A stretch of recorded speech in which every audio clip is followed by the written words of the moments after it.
हाँ, जो सपने में भी कभी किसी पराये पुरुष के बारे में सोचे भी नहीं। और कलयुग की पतिव्रताएं जैसी हैं वो सब जानते ही हो हैं। कैसी हैं परीक्षित जी महाराज? आजकल सपने में देखवे की तो छोड़ो, सपने की तो छोड़ो, अपने आदमी को छोड़े दूसरे संग चली जाती साक्षात। हाँ, तो कहने का भाव कि पहले नारियां बड़ी पतिव्रता हुआ करती थी।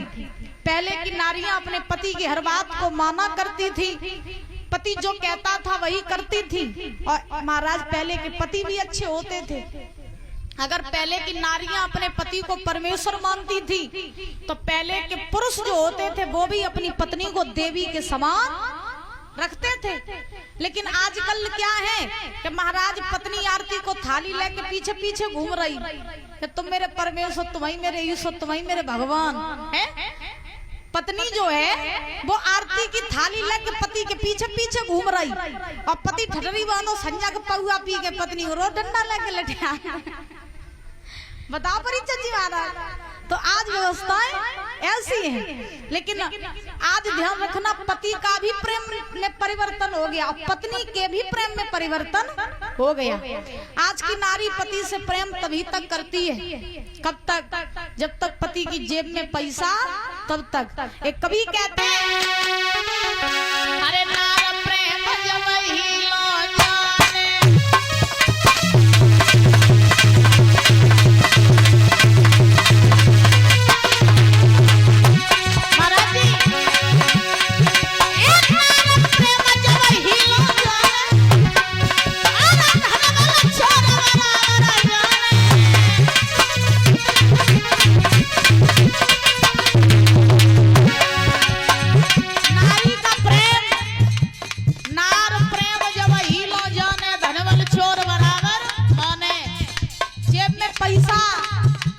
भुजाओं में ताकत, चलो तो कहती हम तुम्हें बहुत चाहती हैं।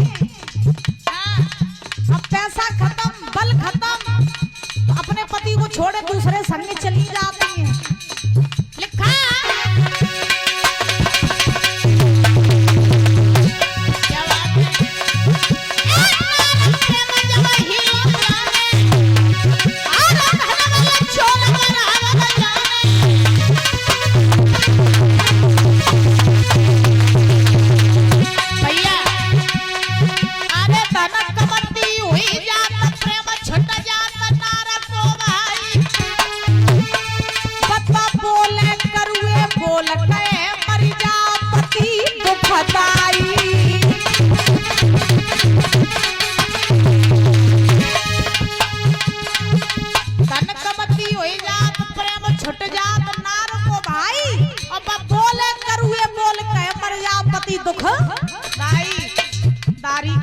जब तक संग ब्याह करके आए तूने भले करो ही था, और जाति में से ब्याही आई, हो आई, से दुख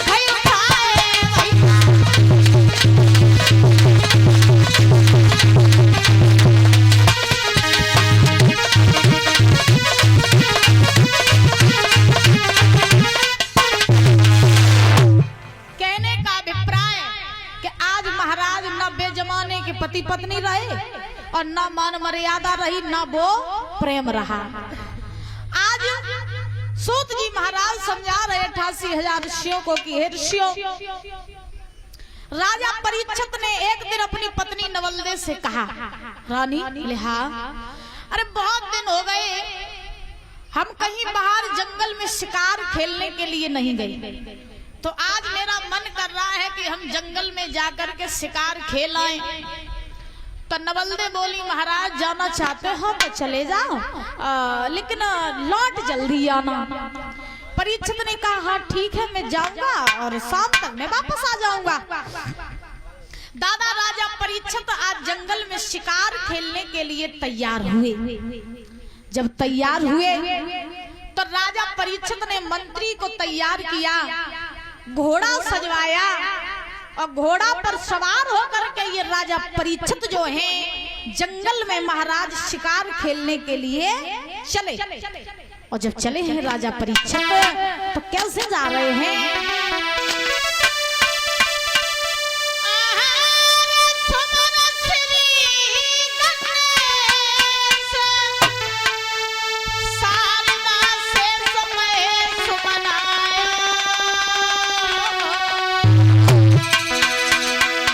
और माता पिता को सुमिरन करके देगा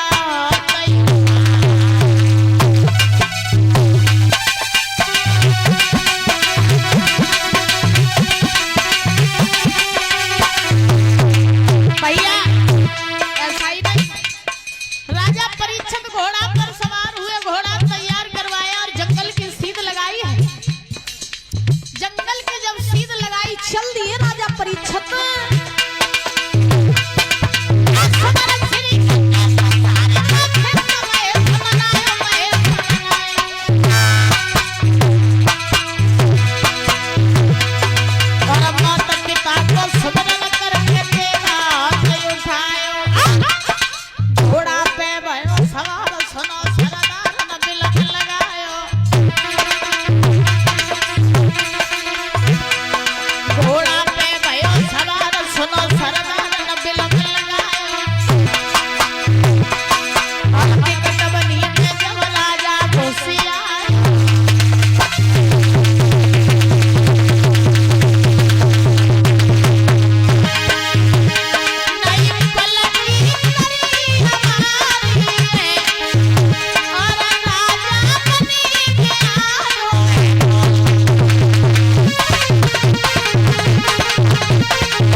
और घोड़ा पर सवार होकर के परीक्षित जी चले हैं। और जैसे ही राजा परीक्षित चले हैं और जंगल में पहुंचे, तो चलते चलते जब राजा परीक्षित जंगल में पहुंचे हैं तो वहां जाकर के ये शिकार ढूंढने लगे। लेकिन दादा जब परीक्षित शिकार ढूंढने लगे तो महाराज काफी देर तक शिकार ढूंढते रहे, लेकिन परीक्षित को कोई भी शिकार नहीं मिला।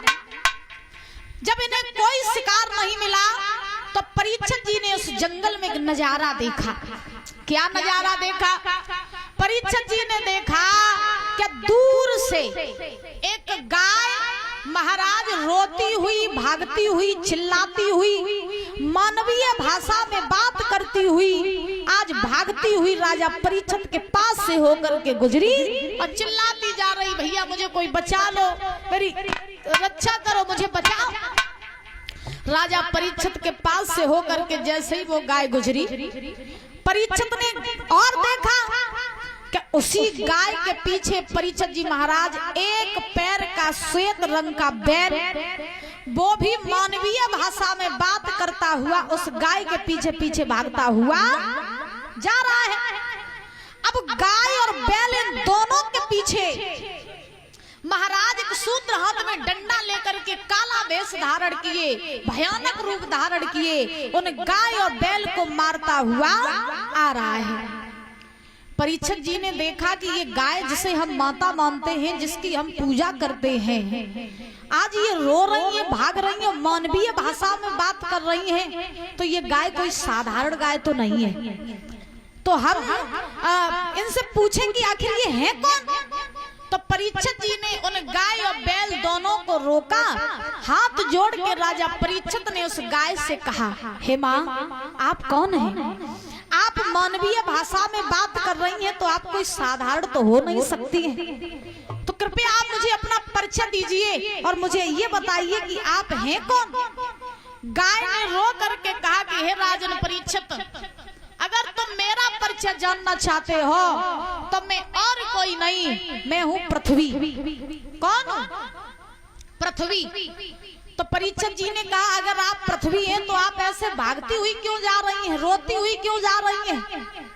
तो उस पृथ्वी ने गाय के रूप में कहा कि हे राजन, हम इसलिए रोते हुए और भागते हुए जा रहे हैं कि हमारे पीछे ये जो हाथ में डंडा लेकर के जो मुझे मारता हुआ आ रहा है ना, ये और कोई नहीं, ये है कलयुग।